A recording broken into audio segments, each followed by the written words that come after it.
Tonight, sustainable farming in the spotlight with a government cash injection and locals and council fed up with motorbike riders tearing up Port Augusta streets at all hours. From our 7 Spencer Golf Studios, your nightly news with Louise Huber begins now. Good evening. Farmers across the region have received a boost in confidence with a newly established agriculture group breaking ground in the heart of Eyre Peninsula. AirEP aims to promote sustainable practices within farms with $1 million already invested in the program. Sowing the seeds for a more sustainable future on farms across Eyre Peninsula. We're probably directly working with about 400 farmers. AirEP setting down roots in the heart of the region, the group helping support sustainable agriculture awareness and practices with $1 million of federal funding already put aside. Allowed us some space to try a few different things, try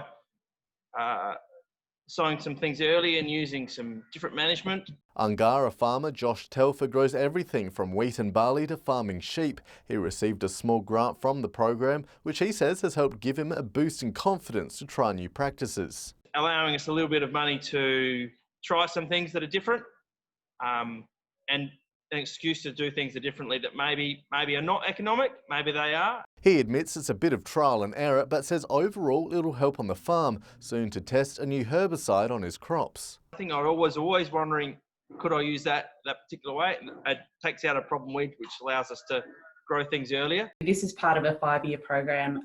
The EP Landscape Board had been delivered the first 2 years of the program, and where the aim for the boards now is to, work more with local groups. The funding coincides with a $3 million project announced earlier this year, helping develop more resilient and profitable farming systems. It's been a useful exercise and just gives you an excuse to try things differently. Nathan Regter, 7 Spencer Golf News. While tourism operators are reporting a surge in visitation, with most accommodation venues completely booked out for the first time in months. Businesses say it's a welcome change following the devastating effects COVID-19 has had on the city.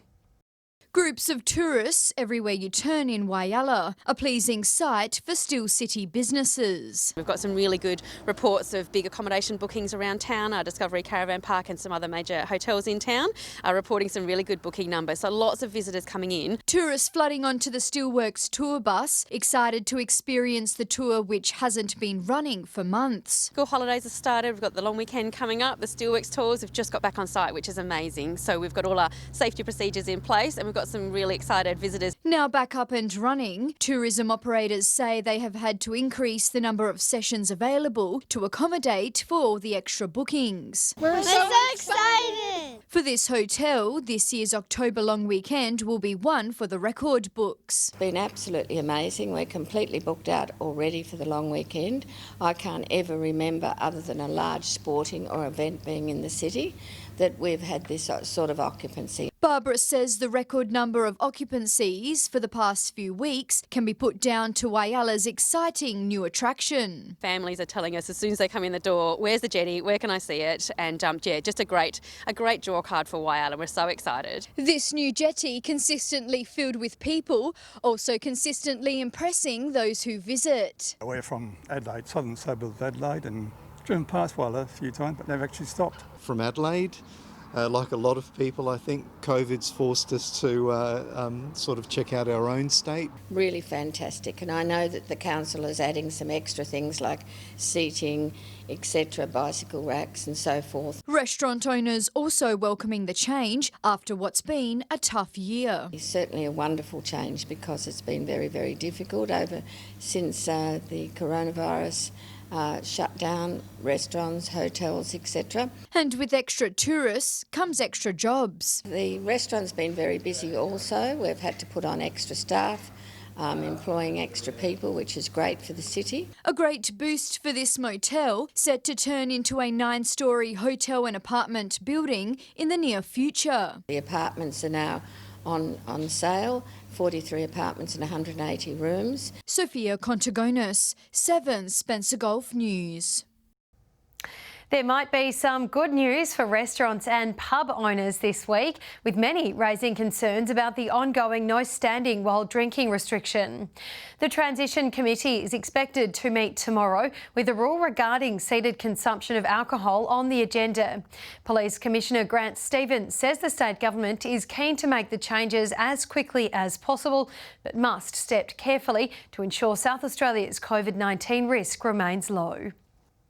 Port Augusta residents are speaking up against dangerous motorbike riders said to be hooning around their properties at all hours. Police now dishing out hefty fines to those taking part in the illegal behaviour. Matt St Clair has been putting up with the revving sounds of motorbikes around his property for months. And this can be from any time during the day through any time during the night, from midnight, 2 o'clock. Other morning it was 4 o'clock in the morning, and it's not just happening out here, it's happening in town everywhere as well.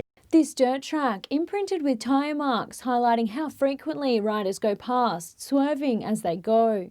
Matt says he's chased them from his front yard in hopes they'll stop, and is now worried riding on the road. Especially at night, you know, and I've got a bike myself, and I ride my bike into work sometimes, and it's bad enough on this road alone, you know, and I'm not doing anything silly. Other hotspots include this closed road, which leads to a blind spot on the 110km/h air highway. Also, the back beach, used often by families. Well, it can be very dangerous, especially where you've got young children and dogs that are running around. You don't want a cyclist or a motorcyclist colliding with pedestrians. 3 riders have recently been fined by police for causing an environmental nuisance in the area. Police working with residents and council to try and curb what's become a dangerous activity. Laura Milovanovic, 7 Spencer Golf News. Stay with us. Still to come tonight, the deadline for councils to decide whether to become GM-free is up, and festivities canned for Port Pirie's end-of-year celebrations.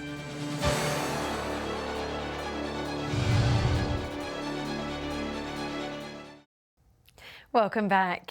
It's crunch time for councils across South Australia, with applications to remain GM-free ending today.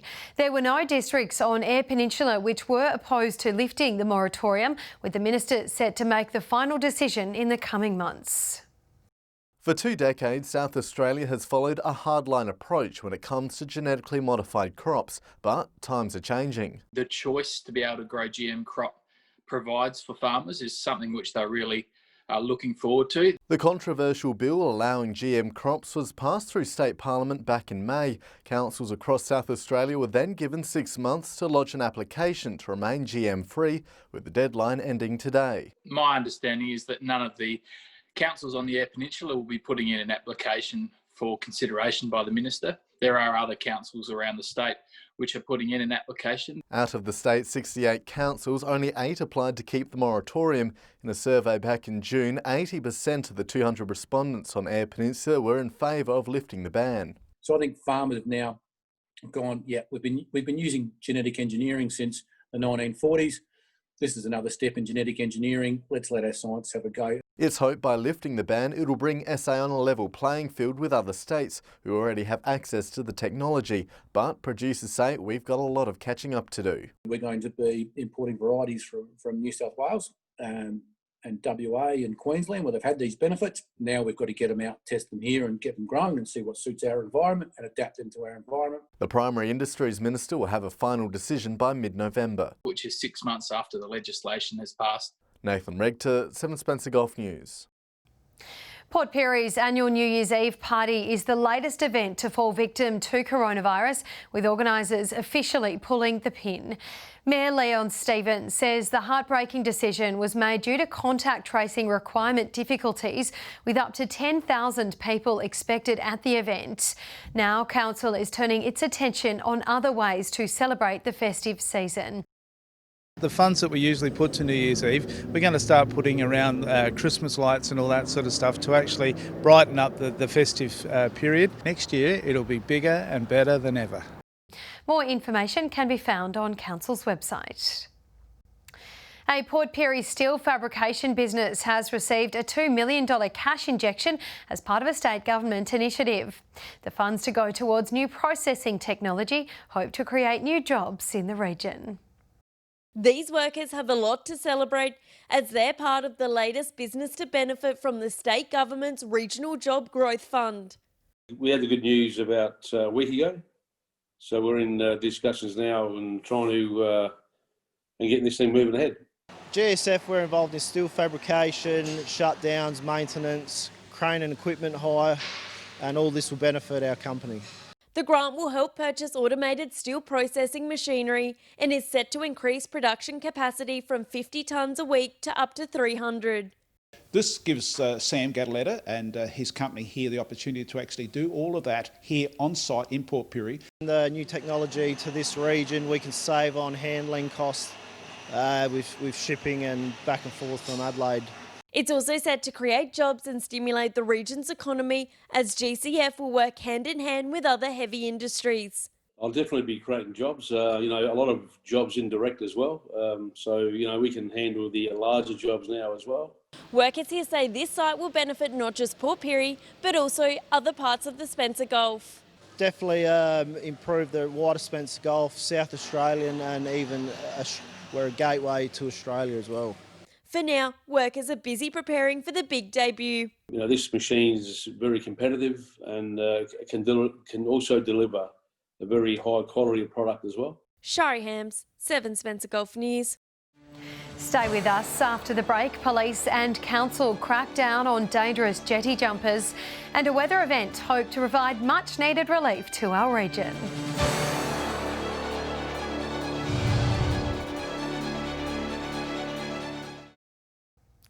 Hello again. Jetty jumpers will now be slapped with a fine of almost $200 if they decide to jump off Whyala's brand new jetty. The City Council has been working alongside police, educating the community on the potentially fatal dangers of jumping off the high structure. Whyala's spectacular new jetty, filled with people walking, fishing and admiring the new structure. Decided to stop off and have a look at the new jetty here at Whyala and bring the fishing rod. It's been given a safety tick of approval. Whyala Jetty is one of the only ones in the state that is fully balustraded the whole way around this jetty. But Whyala City Council says this attraction, which has made headlines, was not made for jetty jumpers. We don't want there to be a serious accident here for people to actually stand up and pay attention that this is a very serious issue. South Australia Police will certainly be supporting Council in the enforcement of these very clear instructions to not jump off the jetty. With the new jetty 1.5 metres higher than the last, Council says those choosing to jump are at serious risk. Police now enforcing hefty fines. Anyone who is found by police jumping off the jetty will be reported to Council and obviously would then face the fine of just under $200. There are signs on the jetty that ask people not to jump off it, but we will also be installing extra signs around the jetty perimeter. Council also reaching out to Whyala schools, encouraging education around the dangers of jumping. We've commenced an education program with the schools. Letters have gone out. Police encourage locals who spot anyone jumping off this jetty to contact them. Sophia Contagonis, 7 Spencer Gulf News. A local service provider has shared the hardships many have faced as a result of the COVID-19 pandemic. Uniting Country SA telling the Federal Minister for Homelessness in the Mid-North what needs improving to aid those still struggling. Staff at Uniting Country SA working around the clock to provide their services during tough times. We worked really hard to keep our office open throughout COVID because we wanted to make sure that our services were available for the most disadvantaged people in our region. Issues they deal with including affordable housing, emergency food relief and mental health all on the agenda during a visit from the Federal Assistant Minister for Homelessness.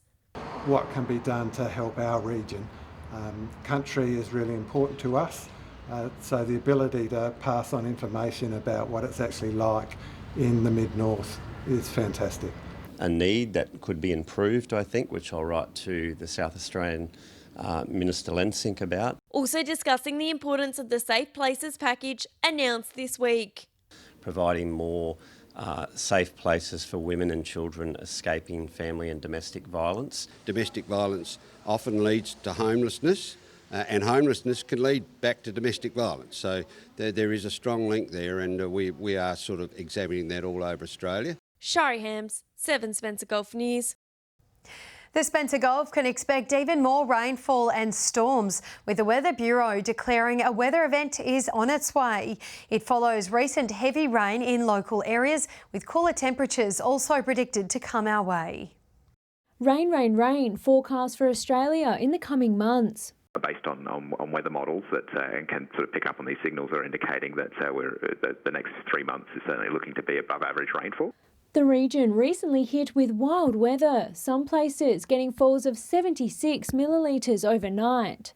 It does look like, at least in the short term, that we are going to see a pretty significant rain band through this weekend, which could also, I guess, sort of see us at least making a good headway into sort of October averages for large parts of the state. Warmer nights expected throughout summer. It tends to be sort of cooler daytime temperatures, but that's not to say that we're not going to get sort of hot temperatures through summer. It's just, I guess, when you look at these broader averages, it tends to lower the averages. Laura Milovanovic, 7 Spencer Golf News. Dates have been set for next year's Port Augusta's Golf Classic. The competition will tee off on Tuesday, August 3rd and run until Saturday the 9th, continuing on from this year's condensed event due to COVID-19. Proved very popular, and from survey results that we did, the overwhelming response was that people love the 5 days. So it looks like that's going to be the new Golf Classic.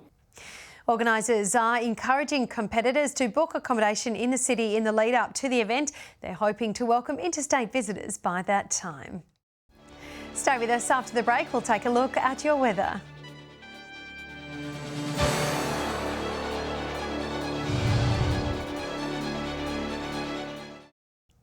Hello again. Now let's take a look at what's happening in the weather around your local region. Thanks, Louise, and good evening. There were showers across some parts today, Port Augusta reaching a high of 22 degrees, Woodna and Whyalla also a max of 22. In Broken Hill, it was a top of 21, Port Lincoln reaching a high of 18, Port Pirie got to 20, Kadina also 18, while Adelaide was a nippy 16 degrees. A high over the north of the state will move eastwards to reach the Tasman Sea on Friday. Another trough of low pressure will reach the far west coast Friday evening and move across the west and south of the state on Saturday. Moving on to tomorrow's weather outlook now, and we'll start with the Gulf waters. West to northwesterly winds set to reach 15 to 20 knots, seas around 1 to 1.5 metres, south to southwesterly swells below 1 metre.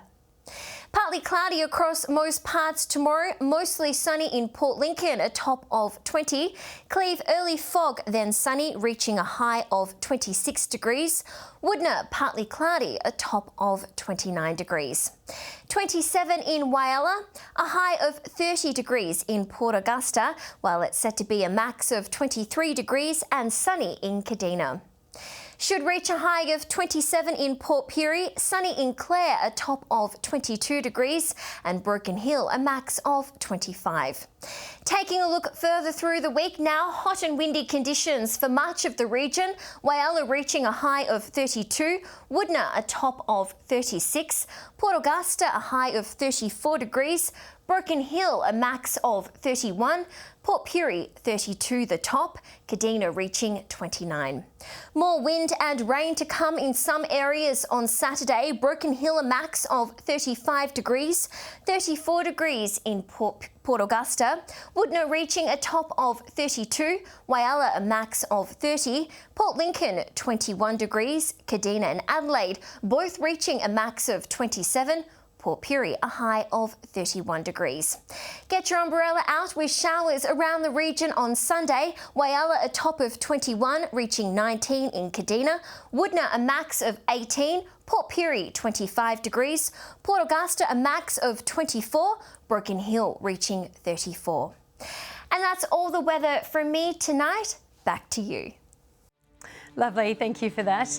And that wraps up your local news for this Wednesday evening. Thank you for joining us. We'll have updates later. Until then, have a lovely and safe evening. Good night.